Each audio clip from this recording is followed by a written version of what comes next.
Taip, aš esu lauke šiuo metu prie spaudos rūmų, prie Radio Centro redakcijos, kartu su Bekė. Bekė tvarko mano medį. Taip, iš Vytenio atsibus Vytenių parko, medžio šakelė, kaip čia kažkokia balios, ir Bekė ją savo maitinasi. Dabar aš turiu didelę užduotį, nes laikantis tradicijų, visų šitų tradicijų senovės lietuvių, aš turiu šaukt žiemą.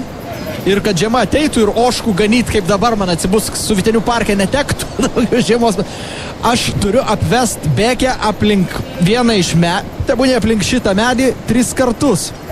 Aš tiesą nežinau, kaip man seksis, nes Bekė turi dabar vieną skanumyną, bet jinai man atrodo taip, aišku, Bekė, jinai šitą šaknelę tikrai mielai išmainys, manau, į batoną. Taip, na, šakelę palikim ramiai, eina, ką tu čia...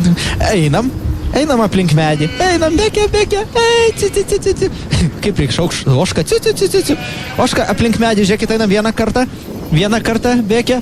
Einam. Ai, šaunuolė, Bekė, einam, vieną kartą atėjom, Antrą kartą čia ne taip paprasta, mėly radio žiūrovai, jūs aišku nieko nematot, bet girdit, bet visą tai tikrai pamatysit, nes mes viską filmuojam.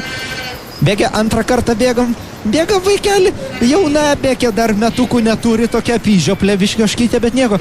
Žiūrėkina, kai asilas, čia ožka asilas. Nu, einam, 3 kartas, Bekutė,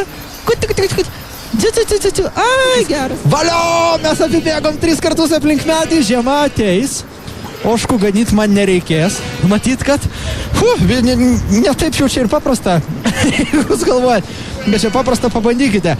Taigi, kamerūninė ožkytė Bekė, o dangau, atsiųsk mums žiemą. Aš įvykdžiau užduotį kaip tikras piemuo, ožka Bekė apibėgo aplink medį 3 kartus. Va, tai dabar lauksim ko? Sniego ir tos dainos. Susitiksim kitą kartą už studijos. Nėra čia šilta, velnias tas vėjas šiandien, na? Ir su Radio Centru.